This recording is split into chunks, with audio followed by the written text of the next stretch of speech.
guys, Jordan here from SwitchWatch. How are you all doing today? Now today's review is of Morphies Law on the Nintendo Switch. Now if you're new here, don't forget to click that subscribe button to keep up to date with all the latest Nintendo Switch reviews, gameplays and features. Anyways, let's get on with it. Morphies Law created a little bit of a buzz when it was first revealed during a direct in what feels like a lifetime ago. A 4v4 online shooter with a twist was given full attention by those who loved games like Splatoon. As an online shooter only, Morphies Law lacks any kind of narrative, so let's go straight into the gameplay. Morphies Law is no standard 4v4 shooter. While there are lots of generic games of this genre, Morphies Law has a gimmick: body morphing. While you begin each match a standard enough size, Morphies Law goes an almost comical route of having you steal your enemy's mass when you shoot them. If you shoot them in the head, their head will shrink and yours will grow. Not only is it hilarious to watch players run around with just the weirdest body configurations, but it also has its tactical advantages too. For example, if you manage to make your legs bigger, then you can jump higher. On the other hand, if you're too big, you'll be easily spotted by the enemy and also be unable to go through some of the smaller doorways and tunnels. It's a gimmick and not much else, but it's one that actually got me on board very quickly. The quick pace of games and the chaotic, volatile nature of the changes and the small map size makes the impact of changing less meaningful. I think if matches were longer and morphing was more constant to where you could try to build a class of sorts during a match, that could have made the gimmick far more significant. That would make it a whole different game though, and the developers obviously wanted to go for the quick match bursts you see with games like Splatoon, that managed to hold people's attention for so long. There are three types of matches in Morphies Law. The first is the Morph Match, which is probably what you would describe as the default signature mode of the game. It's a simple team deathmatch affair with a slight twist. It's not about how many kills you get, but how much mass you take from your enemy. The team that takes the most mass from each other wins. I actually like this because it allows players to be a little more tactical. You can still contribute by picking off a little bit of health from opponents here and there without charging in and dying yourself. Next up we have the Headhunt, which is your standard capture the flag scenario. Each team's giant robot is missing its head, one of which is conveniently placed in the middle of the arena for teams to vie over carrying it back to their base. It's pretty fun and seems to be the most popular mode amongst what players seem to be choosing early on. Finally, there's the Mass Heist, which is the most complicated of the game modes available. This is where, at set points of the map, you can stand and then shoot at the enemy's giant robot and take mass away from him. When you're satisfied, you then have to deposit that mass at an ever-changing altar in order to cash it in for points. This seems to be the mode where people are struggling to get to grips with it and seems the most haphazard of the game modes in Morphies Law. It's interesting, but I feel the player base needs to settle down with this one and get to grips with it a little more. These modes are all played on a modest amount of stages, 4 in total. For me, when it comes to content, this is the biggest shame of all. Of the 4 that are here, I really like 3 of them very much. They're nicely designed and fun to play. The other one, Maze Tech Temple, I should like, but because of the rotating aspect of the arena, the game really glitches and feels too janky. It's a great theme and concept, but it needed more work for sure. I'm not sure what the developers' plans are, but I really hope adding additional stages is in their list of priorities of things to do. The netcode is obviously very important in a game that is almost exclusively an online competitive game. I think it's safe to say that developers underestimated the stress that would be caused by the amount of players. Indeed, when I bought the game myself, I couldn't actually play it for a good few hours, which is incredibly unfortunate. The only way I did manage to get on was by connecting to a different router in my home, the one that I don't usually use because it's much worse than my normal one. It's weird. When playing online, it's currently a little glitchy, especially with the netcode not being the best right now. It definitely lacks that bit of polish needed to be a quality product. Now maybe my connection may not be the best, but even when there wasn't any lag at all, my character would often just glitch all over the place at times, flying off in any old direction. I was genuinely afraid to use the jump boost for fear of not knowing what was going to happen.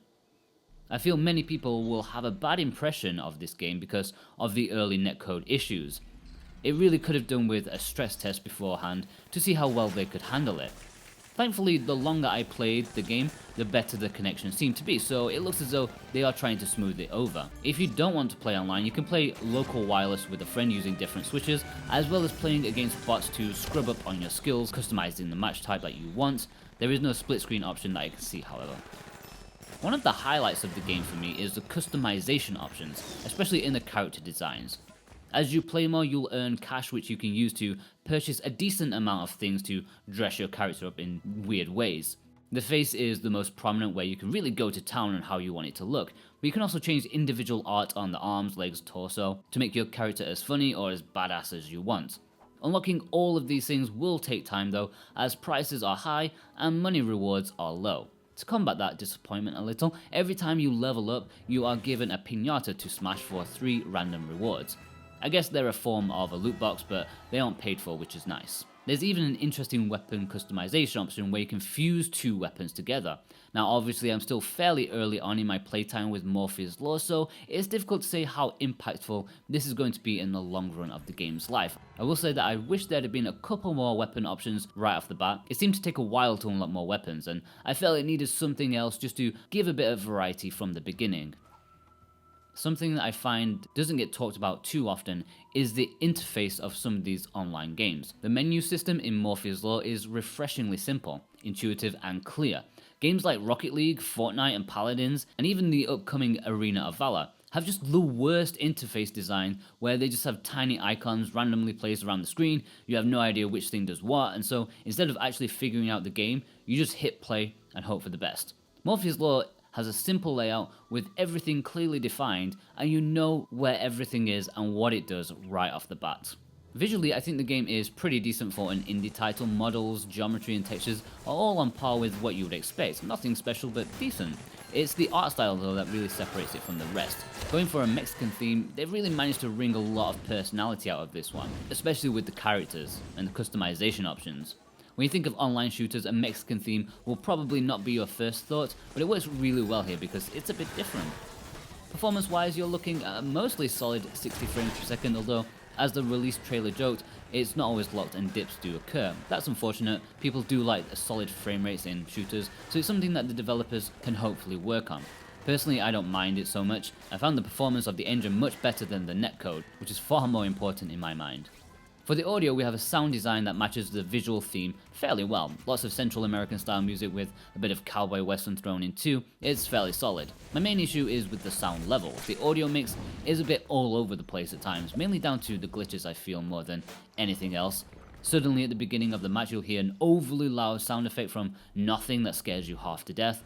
Sometimes after you die you'll still be hearing the overly loud gun firing away at you. Instead of fading out the sound, they seem to turn it up. It's as though they've got it backwards. It's a small complaint, but you will definitely notice it, and something that should be fixed soon.